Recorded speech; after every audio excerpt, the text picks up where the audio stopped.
Conference have put out First Division Coventry City, winners of the FA Cup themselves less than 2 years ago. And what a moment to enjoy for the fans of this Surrey side. They've had their moments before, but never one like this. But the whistle goes now. New life for Sutton United. Sutton United from the National League are through to the last 16 of the FA Cup. No longer English football's perennial non-league club.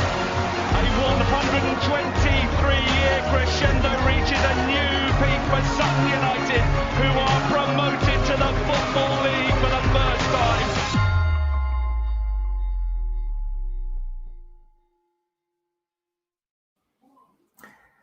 Hello and welcome to another episode of Sutton United Talk Time on podcast. It's the midweek social. Things are going very well. I've used the right opening sequence. I've used the correct graphics, so something is going to go wrong at some point. But before it does, I want to introduce very quickly to my guest, Robert. Hello, Robert. How are you? Hello, I'm good. Thanks, Mike. How are you? Oh, very well, thank you. So you may be one of the people who didn't hear, but very few people. So I missed yesterday because isolation. Yeah. COVID did actually get me in the end, so I was a bit wiped out last couple of days, but I'm back now. So you're going to have to give me everything, how it felt, the whole thing from yesterday. How was it? Go on. All right. So from my point of view, I mean, I'm pretty sure it's the same with everyone's. The first half, I believe, it was quite ropey. It wasn't really one-sided. It was more like 50-50 in a sense that there weren't any chances or big chances. Second half was more lively, especially from us. We had more shots on target, more shots at the keeper, and we worked him more, and then found out his weaknesses and strengths, and mainly his weaknesses. And then we obviously capitalised with the 80th minute winner from Craig Eastman. So yeah. And yeah, well, a great goal, a great performance for him, and on one of his landmark. He loves the landmark. It was all being said yesterday. So yeah, that jumped ahead a little bit. Sorry, I'm too excited. Tell us a little bit about yourself. Obviously, you're a couple of years younger than me. For anyone who can't see, he's a good few years younger than me. How comes you're supporting Sutton? How long have you been supporting Sutton? So I've been supporting them for 4 years. Pretty sure this is the 5th year this season. It all started when my sister played for their women's team, and back then I was quite naive about the lower leagues. And then she said she could get me a season ticket. So I remember messaging all my mates. I was like, "Oh, I can get free season tickets for you guys," because she got like special royalty or something like that. And then they were like, "Oh, that's a sick idea. We should all do that." And then a couple of my mates all went down. We did that for a couple of seasons. And a few of them still go now. But yeah, that's pretty much how I got into Sutton United, through my sister playing for them. That is brilliant. So you would have been coming in the season after the big FA Cup run? Yeah. Yeah, excellent. And then I did some research and I was like, a year before. A year earlier, I should have been there. Yeah. Don't worry, it will come again. I only waited 30 odd years for that big game to come again. Don't worry, you'll be fine. So you sort of jumped up onto my radar because I was, as I do, going through Twitter, and I saw your YouTube channel. So tell us a little bit about that. Is Robert 44? Yeah. And just search for that on YouTube. So yeah. What is it you do on there? Tell people who don't necessarily know.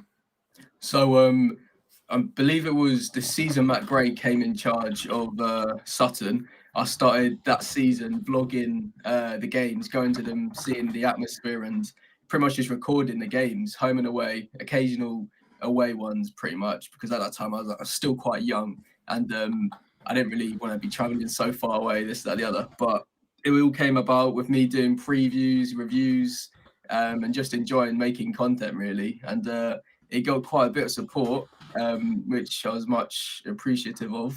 And then lockdown came along, and that kind of sort of killed the momentum of the channel and the motivation, because it was mainly based on match day vlogs. And obviously, since we couldn't do that, it sort of made the channel a bit down, if you get what I mean. But I did a few live streams, live watch-alongs and stuff like that, and then I took about a year break, and I've only just come back now. And because I'm in college now, I'm trying to start getting interviews with like managers and stuff to build like a portfolio. So by the time next year, or no, the year after next, when I go to university, I can hopefully try and get into the media side of football. So, okay, that's excellent. It's fantastic ambition. So are you you don't have to be, so are you talking to SUFC TV as well? Are you getting involved with anything they're doing, or doing your own thing separately? So I've been in contact with James. He's the guy that runs a large part of it. He's invited me down for a few home games, which I still haven't managed to do yet, to have like a tour of the place. So I will need to do that, and it'll get like a bigger feel and a better understanding of how it all works. Yeah, absolutely. I mean, you'll meet our guest in a minute, John, who is Carlisle journalist, supporter/journalist, and so he does a lot for Carlisle as well in print media. So you may be worth having a chat with him. So that's something else. Yeah. I obviously saw you because you got your interview with Matt, which is something I've not yet tried to do. How did you find that? How was he? So I spoke to Matt in 2019. I used to do the vlogs, as I mentioned. It was Borough at home. That was a famous game. Obviously, we were 2-0 down, came back 2-2.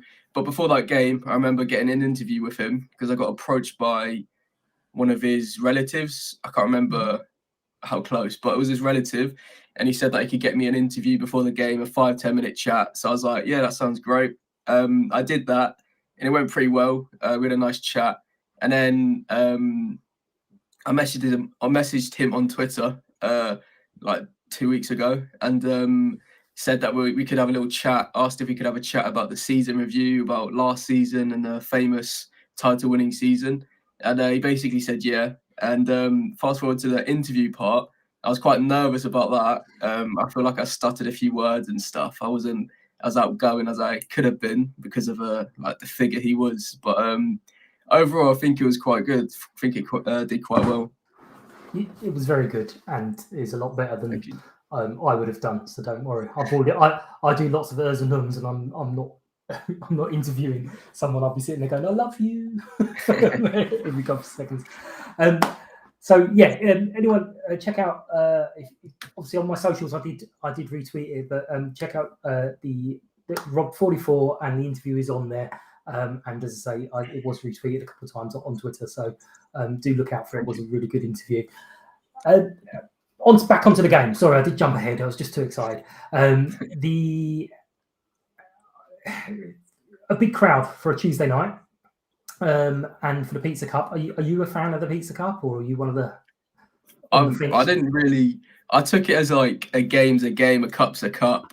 I heard about people like doing this so-called boycott thing when it came about. As soon as we got like further into the group stages, I didn't really know why, but I can sort of understand from different perspectives. But for me, as a youngster, a game's a game.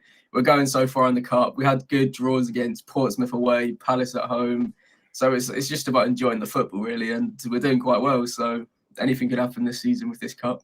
I'm just enjoying it. Absolutely. I jumped on the bandwagon quite early, but I'm a glory hunter, and when I found out how much prize money was at stake, I was like, yeah, we're having some of that. Before the game, Matt threw a few surprises with quite a few changes. One piece of good news is Craig's red card was rescinded, which was a ridiculous card.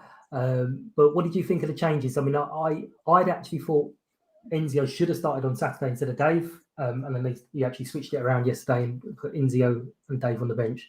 Were you expecting those changes, or were you thrown a little bit? I mean, I didn't actually go to the game on Saturday. I wasn't feeling too well, but going from sort of general knowledge, I think because we want to do so well in this cup, he's trying to just put stronger players, as strong like a lineup as he can. So I don't think it's much surprise that David was on the bench for this game, even though I just said stronger players. But with our squad depth, we got the likes of Enzio, we got Ricky Jr., Kobawa, or like more people that can fill in the gaps of the more experienced, not more experienced, the more I don't know the word, the more starters. The regulars, the regulars. I'm not too surprised, to be honest, but he did put a few players on near the end to see the game out. But yeah, he certainly mixed it up with the fresh legs. Normally it's the other side, the people who were coming on for the last 30, but then we had with Tance and Omar and Dave running up the front. That must have been terrifying. Then obviously, as we said, we got Easty on his very much landmark goal. A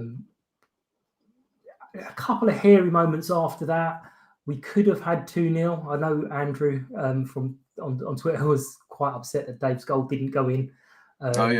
I felt if you'd taken another 2 steps, it might have just got the legs. But then if you'd taken the other 2 steps, the ref probably would have blown the whistle anyway. So, but that would have just put a nice seal on it. But into the semi-finals, who do you fancy? Do you ever? I mean, I think ideally, Hartlepool at home would be the perfect outcome. Obviously, we have beaten them before, and the last couple of times we faced them, we have beaten them. We know their standard. We know quite a lot about them, and a home tie against a team like Hartlepool would really be intimidating for them. But if we get an away tie to any of the sides, it'll be a good day out, a good outing. So, but yeah, I'm just excited to see who we get. Well, I disagree ever so slightly because I feel that Hartlepool, they've got nothing left at the moment. They're not going to get into the playoffs. They're not going to get relegated. So they can put all their energy into this semi-final. Whereas both Wigan and Rotherham at the business end of League One, so they might be feeling, you know what's the priority? This cup or getting the league? That's what I'm hoping for. I think I'd like us and Hartlepool home against the League One opposition, and we both knock them out, and we both get to Wembley, and we stuff them at Wembley. That would be my ideal. But looking forward to, before I look forward, I have to remember, I'm going to ask you for who's your player of the day yesterday. I'm going to go with Craig Eastman. Obviously, landmark, 300 appearances. He got his goal. He did what he does best, dominating the midfield. So it has to be Craig Eastman for that game. Absolutely, yeah. Excellent. Thank you very much. So, yes, I covered everything in there. So we are going to just quickly move on to chat about the match on Saturday. And joining us now to do that is John, who is a journalist, supporter journalist. Which way around is it? Is it John? Sorry. Well, I'm paid to be a journalist, not a supporter, but sometimes the line's a bit blurred. But they're not paying me to cheer and all that. So I'll say journalist first by a short head. Lovely. So how long have you been covering Carlisle? I've been covering them since 2005. So it's, 16 and a half years now. The first season I covered, Carlisle won the league and got to a cup final, and that gave me a complete delusion as to what the team was going to be like. It's not been quite as glorious since, but it's never a dull moment. This hasn't been a great season, frankly, but as a reporter, you just have to keep your eye on what's around the corner and what comes next. And they're in a slightly better position than they were maybe 6 weeks ago, which is a bit of a relief at the moment, although there's still a long way to go. Yeah, no, I noticed the last few results, although when you look at the actual the form guide, it gives only like a 2-1-2, but the losses were against Forest Green and who was it again? Sorry. Probably Mansfield, I think. Mansfield, yeah. Into sort of early December, yeah. They had a little unbeaten run in between. And they're going great guns. So those 2 blemishes aren't exactly the worst in the world. What were the expectations of the season, and how are you going against those? Well, I think they're certainly below expectations to be 5th bottom, and until quite recently, looking really fearful about what might come this season. Going into sort of November, December, the team's form and performance levels were really poor. It cost Chris Beach, the previous manager, his job. Obviously, there was the 4-0 thrashing at your place, which really flattered us, I have to say. Still remember the final whistle going when your man was playing through in added time. He wasn't happy about that. And it wouldn't have flattered it. It wouldn't have flattered Sutton at all. Anyway, that was where Carlisle were in sort of the autumn time. Thankfully, since then, the new manager, Keith Millen's come in late October and gradually started to turn things around a bit, made the team a bit more solid, cut down the goals against, got a way of playing that seems a bit more effective for the players that they have, brought 1 or 2 in as well, and they picked up 3 wins in relatively quick succession, although it was a bit of COVID interruption. But those few points in a 5-game unbeaten run has made all the difference in keeping them, the wolf from the door in that relegation battle, because all of a sudden that they're 8 points clear of the bottom 2, which nobody thought was possible in sort of October time. So, but yeah, pre-season expectations weren't, I don't think, for this sort of struggle. There was probably a bit of, measured scepticism around about how good the squad was, certainly lacking in 1 or 2 areas, but I don't think anyone really expected it to nosedive as much as it did. So it's been a bit of a rescue job ever since, and they are a more competitive side now. I mean, they got turned over at Forest Green on Saturday, which most teams do, and they're not the finished article, Carlisle, by a long way. But they've given people a little bit more hope that it's not going to be the ultimate disaster this year after all. Well, I think you guys just got quite unlucky meeting us at that point, because I think we'd had a few games where we were just so close, and you could kind of, I don't know, Robert, if you remember back, you knew that we were going to do something to someone. At some stage, it was like, this is going to click, and yeah, it did click against you guys. But I'm glad you mentioned that, Tance. I've got that video somewhere of him going absolutely crazy when he was clean through, and he actually didn't score a home goal then for up until a couple of weeks ago, did he? So he would have been delighted to get that on his second debut, I think it was. Well, we're quite glad that 4-0, as I say, 4-0 flattered us. It was our heaviest league defeat for quite some time, actually. And yeah, we hit you at a bad point. You hit us at a great point, I think, because Carlisle were really at their worst on that day. And I think that was one of the days that really pushed the manager towards the brink. I think he didn't, more than a few weeks after that. Yeah, teams don't react very well to losing to Sutton, I'll be honest. Who else? Was it someone else recently lost their job as well? Just the manager. Yeah. Teams don't like losing to little old Sutton. What did you know about Sutton before this season? Did you any knowledge of us at all? Well, only a pretty basic working knowledge. In all honesty, the clubs have never really crossed paths before this season. Like everyone that's followed football for a number of years, I remember the Coventry City FA Cup tie. It's embedded in my memory as a young supporter on television, and that it never seemed to be off the telly for a long time. That game was it? It was a really magical thing. And obviously the more recent sort of cup escapades that you've had as well. Other than that, really, just it was really eye-catching how well that you did last season to run away with that league, because as we're seeing again this season, the competitiveness of the National League is ridiculous. Even more so when you've got Wrexham throwing 300 grand at players middle of the season. Somebody tweeted me before, said we really don't want to be going down into that league because you can vanish. So to come up as impressively as you did really caught the eye. There's a couple of ex-Carlisle players in amongst your ranks as well, which obviously we're aware of. But other than that, no, I wouldn't say I had anything more than that sort of knowledge. And it's, I wouldn't say I would have expected Sutton to come up and be in that automatic race, but you don't see many teams come up and go back down again. I'm not sure. It never happened. So that momentum, I always thought would take you into a competitive season. But you've probably exceeded expectations, I imagine, in your own place. Yeah, no, this definitely. I mean, Robert, I don't know about you, but for the first time in a long, long time, when we got promoted this season, although we will keep banging on about 50 points, I certainly was like, do you know what? I think we're going to be okay, which is strange for me as a Sutton supporter, because normally it's like, right, let's tick off those 50 points. But I kind of always thought, because as you say, teams tend not to go down straight away, and the teams that came down to us in National League Notts County springs to mind. Or we're going to absolutely destroy this league. We're going to be brilliant, and just really struggled. So, but one little thing I wanted to mention there is when you mentioned this 350,000 transfer. One of my friends is a Wimbledon supporter, and he's got genuine worries that this is going to cause them relegation, which would be lovely only because we could pass them, as we did do a few years ago when we went down and they went up. So we've never actually played them in a league game. So obviously, Wimbledon supporters, I love you. But what do we think on Saturday? What kind of game do you reckon it's going to be? Cagey?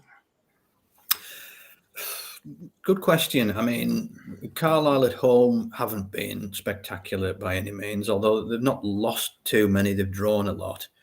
And I guess Sutton's away record doesn't match up with the home record. So it's very difficult. League Two is such an erratic sort of division. Carlisle the other week played Bradford City off the park, worthy 2-0 winners. Since then, they've kind of struggled for goals a little bit. So I think there's a little bit of pressure on them to sort of fill the void in front of goal. That's been the problem all season, to be honest, that they're the lowest scorers in the division, equal with, well, I think they will be the lowest scorers now because Scunthorpe got a couple the other night. That's been the bugbear all the way. So, hard to know. I mean, one thing that's probably, and I hope I don't jinx them, is Carlisle aren't pushovers anymore in the way that they were when they came to Sutton, when they had a few other sort of really poor defeats earlier in the season. So they've got one or two new faces in this month. The manager's made them more solid defensively. I think after losing 3-0 at Forest Green, he might look to tighten them up a bit tactically, maybe stiffen up the midfield a little. So whether it'll be a free-flowing thing, I'm not too sure. You guys will tell me how Sutton have been playing on the road, but I don't know. I don't anticipate a goal fest. It might be a tight one because that's how it's tended to be at Carlisle by and large in the home games recently. Lovely. Robert, what do you think? As he said there, when they lost 3-0 to Forest Green, going in a bit more compact in our game, I think it'll be harder to break down your defence and your whole squad.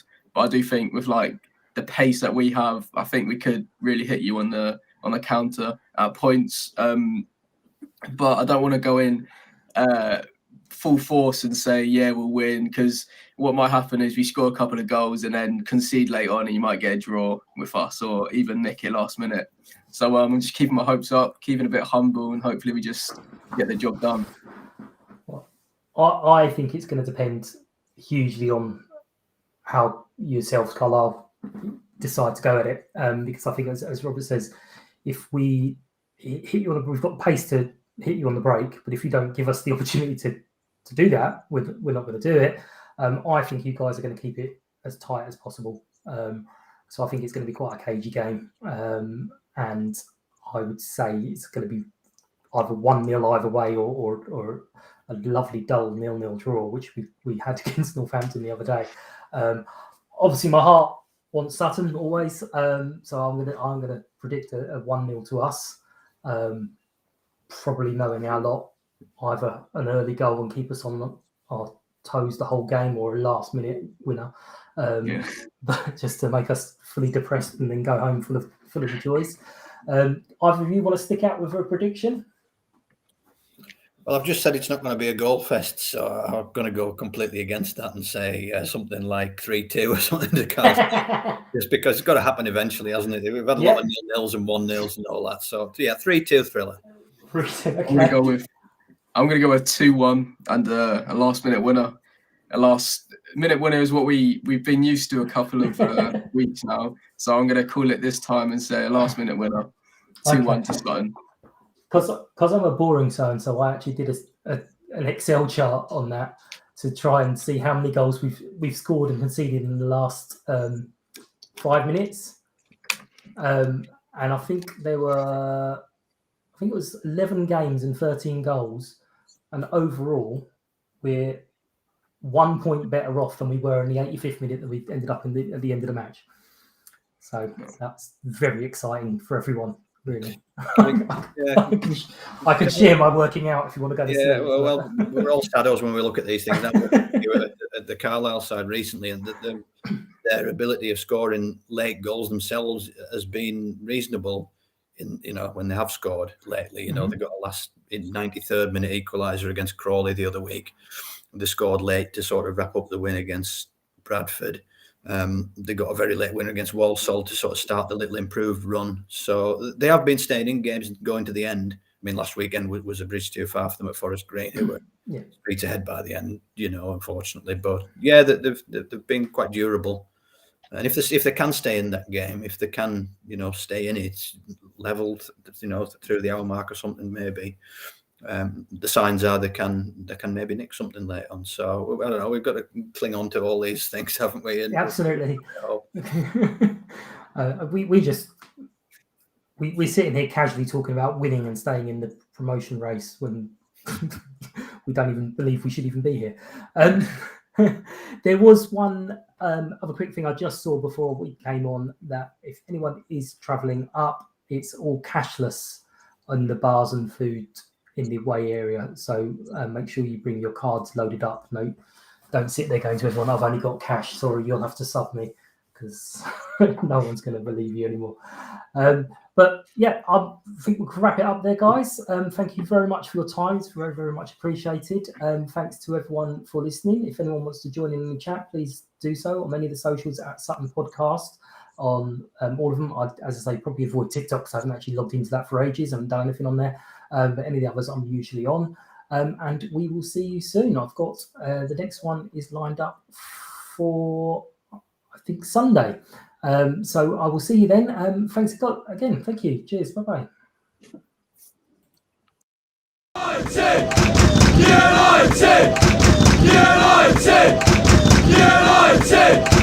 United!